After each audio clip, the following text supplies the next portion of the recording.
This is Radar and Dorothy from the Valverus AI team with another exciting podcast exploring the new frontiers in value creation. We are on the brink of a new industrial age powered by technology that will redefine how businesses and the world will operate and grow. Stick around, we hope our series is educational and informative for our audience, as we will be covering a range of topics from industry trends to contemporary management methods.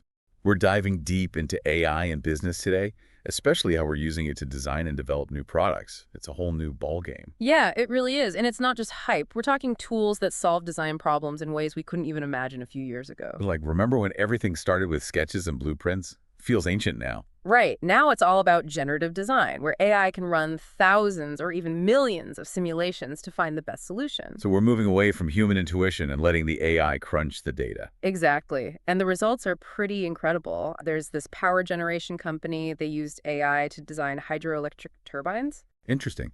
Did it actually save them time? It cut their engineering time in half. Wow, that's huge. But did the designs actually work better? Oh, yeah. They saw a 0.4% increase in efficiency. It might not sound like much, but that's enough extra energy to power thousands of homes. Just from tweaking the turbine design. Wow, imagine the potential for something like a wind farm. You could power a whole city just by optimizing the layout with AI. Absolutely. And AI is not a one-trick pony. It can be used across the entire life cycle of a product, from brainstorming to detailed engineering, even improving existing products and the supply chain. These foundation models are built on massive data sets and can adapt to all sorts of specialized tasks. Hold on, foundation models. Can you break that down a bit? It sounds complicated. Think of it like a Swiss Army knife. Each tool is different, right? Well, by fine-tuning these models with specific data, you create specialized tools for specific job. The more relevant and specific the data, the more powerful and accurate the AI. This is where companies can get a real edge by developing their own data sets. Like a secret ingredient for AI success. You could say that. It's about augmenting human capabilities, freeing us up to focus on the more complex creative work. So it's a partnership with AI handling the heavy lifting and humans providing the brains. That's the idea. Ultimately, AI can help us be more efficient, more innovative, and create better products for everyone. Speaking of innovation, it seems like AI is popping up everywhere in product development these days. Oh, absolutely. It's impacting every industry you can imagine. We're talking a whole new era of innovation. But before we get ahead of ourselves, let's look at some specific applications of AI in product development. Okay, sure. One of the biggest areas is generative design, where AI helps create lighter, stronger, and more efficient components for everything from cars and airplanes to consumer products and medical devices. And it's not limited to physical products, right? Yeah. Generative AI can design software, algorithms, even entire business processes. Right. AI can optimize supply chains, personalize customer experiences, and even predict market trends. It's woven into almost every aspect of business now. All this is fascinating, but I bet some of our listeners are wondering how they can actually start using AI. What advice would you give someone just starting out? Well, first, you need a clear understanding of your business goals. What do you want to achieve with AI? What problems are you trying to solve? So don't just jump on the bandwagon, have a real purpose. Right. Once you know your goals, then you can start exploring the different AI tools and solutions out there. There are online courses, conferences, consulting firms, tons of resources. And don't be afraid to experiment. AI is constantly evolving, so learning by doing is key. Absolutely. Start small, try different things, and see what works best for you. And remember, it's about finding the right tool for the job and using it effectively to reach your goals.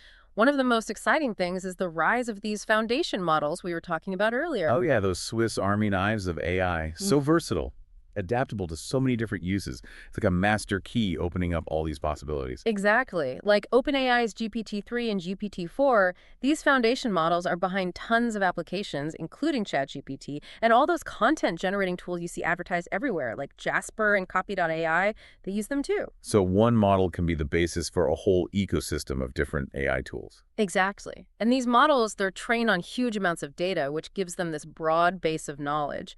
But the real magic comes when companies take these models and fine-tune them with their own specific data. Can you give me an example? How does that actually work? Sure. Imagine a legal tech company. They want to create an AI that can draft legal documents.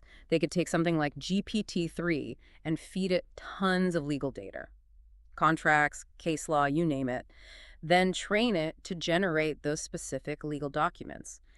The more data they use, the better the AI gets at understanding the nuances of legal language and drafting accurate documents. So they're essentially taking this general-purpose AI and turning it into a legal expert. Exactly. And that fine-tuning process, that's where companies can gain a real competitive advantage, building up their own unique data sets. Makes sense. The more specialized the data, the more powerful the AI. It's like their secret weapon that other companies can't replicate. Right. Proprietary data is gold when it comes to developing AI. It lets businesses create tools that are highly specialized and tailored to their exact needs. Now, let's talk about these model hubs we hear so much about.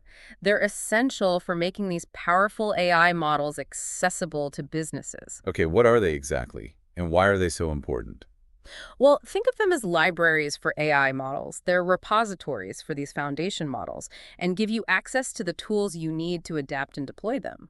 For the closed source models, where the code's not public, the developer usually acts as the hub. You get access through licensing agreements. But for open source models, there are independent hubs like Hugging Face and platforms from companies like Amazon Web Services. So if a business wants to get started with AI, these hubs are like one-stop shop. You can even get help fine-tuning these models with your own data. This is especially useful for companies that don't have their own in-house AI experts. It takes planning and careful execution to really leverage the power of AI. Exactly. And as we go deeper into this AI world, we have to keep in mind that this technology is changing incredibly fast. What's cutting edge today could be outdated tomorrow. So how can businesses keep up and make sure they don't fall behind? Continuous learning and adaptation.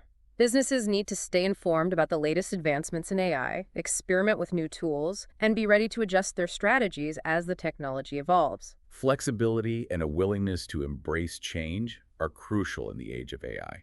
It's not a one-and-done deal. Definitely. We've seen AI impacting a huge range of industries, changing the way we design products, optimize processes, and even interact with customers. We've talked a lot about the tech and the applications, but I'm curious about the bigger picture. How is AI shaping our world beyond business? That's a great question. The impact of AI on society is profound.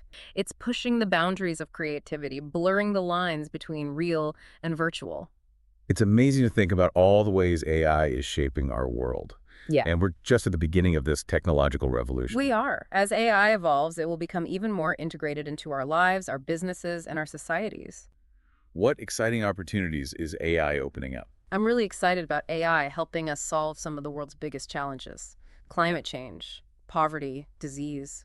How is AI being used to address these issues? Well, look at climate change. AI is helping develop more efficient renewable energy systems, optimize energy use in buildings and cities, even monitor deforestation in real time. Wow. So AI can both fight climate change and help us adapt to its effects. Exactly. And in healthcare, AI can personalize medicine, diagnose diseases earlier, discover new treatments. It's making healthcare more accessible, especially in areas that need it most. AI has the potential to improve the lives of so many people around the world. This has been an incredible journey exploring the world of AI, its impact on business, and how it's shaping our future. It's been my pleasure. I hope our listeners are thinking about what AI means for them, how they can be a part of this future we're building. To our listeners, remember this. The future of AI isn't set in stone. We're all creating it together. Let's make sure we're creating a future where AI helps us solve problems, improve lives, and build a more just and sustainable world. Couldn't have said it better myself. Thanks for joining us. This is Radar and Dorothy from the Valverus AI team, signing off until next week.